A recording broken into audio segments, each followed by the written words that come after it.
Hi hello అండి, అందరికీ నమస్కారం అండి. ఇప్పుడిప్పుడే ఒక లేటెస్ట్ అప్డేట్ న్యూస్ అయితే రావడం జరిగింది. అది కూడా ఈ 11 జిల్లాలకు స్కూల్కు సెలవు అంటూ ఒక లేటెస్ట్ అప్డేట్ న్యూస్ అయితే రావడం జరిగింది.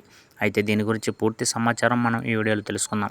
వీడియో అక్కడ స్కిప్ చేయకుండా చూసినట్లయితే అప్పుడే మనకు పూర్తి సమాచారం తెలుస్తుంది. ఇక లేట్ చేయకుండా వివరాల్లోకి వెళ్దాం ఫ్రెండ్స్.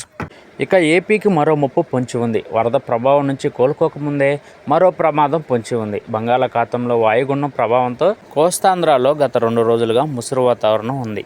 ఇక రానున్న 48 గంటల్లో ఉత్తర కోస్తాలో అత్యంత భారీ వర్షాలు, దక్షిణ కోస్తాలో భారీ వర్షాలు కురుస్తాయని భారత వాతావరణ శాఖ స్పష్టం చేసింది. రాయలసీమలోనూ మోస్తరు వర్షాలు పడే అవకాశం ఉందని తెలిపింది. ప్రధానంగా శ్రీకాకుళం, విజయనగరం, పార్వతీపురం, మన్యం జిల్లాల్లో రెడ్ అలర్ట్ ప్రకటించారు. అల్లూరి, అనకాపల్లి జిల్లాలకు ఆరెంజ్ అలర్ట్ ప్రకటించారు. విజయవాడ వరదలతో పెద్ద ఎత్తున ఆస్తి మరియు పంట నష్టం జరిగింది. 45 మంది వరకు మృత్యువాత పడ్డారు.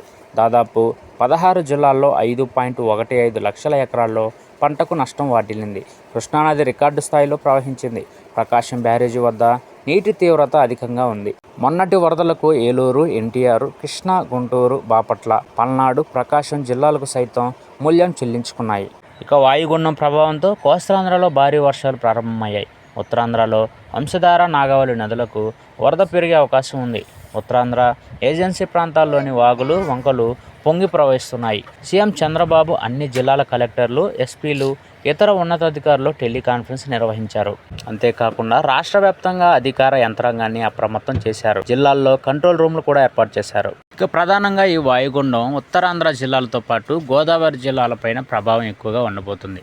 దీంతో రాష్ట్రంలోని 11 జిల్లాల్లో విద్యా సంస్థలకు అధికారులు ఎక్కడికక్కడ సెలవులు ప్రకటించారు. ఇక వర్షాలు, వరదల ప్రభావం తక్కువగా ఉన్న చోట మినహాయించి మిగతా జిల్లాల్లో సెలవులు అమలు చేస్తున్నారు. గత అనుభవాల దృష్ట్యా అధికారులు నిర్ణయం తీసుకుంటున్నారు. మొన్న గుంటూరు జిల్లాలో కారు గల్లంతయి ఒక ఉపాధ్యాయుడితో పాటు 2 విద్యార్థులు మృతి చెందిన సంగతి అందరికీ తెలిసిందే. ఇక ఈ క్రమంలో సెలవులు ప్రకటించిన జిల్లాలు ఇవే.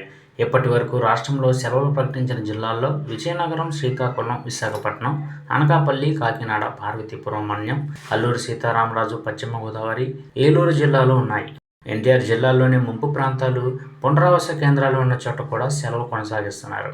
బాపట్ల జిల్లాలోని కొన్ని మండలాల్లో పాఠశాలలకు సెలవు ప్రకటించారు. విజయవాడ వరదల నేపథ్యంలో ఎన్టీఆర్ జిల్లాలో ఈ వారం మొత్తం విద్యాసంస్థలకు సెలవు ప్రకటించారు.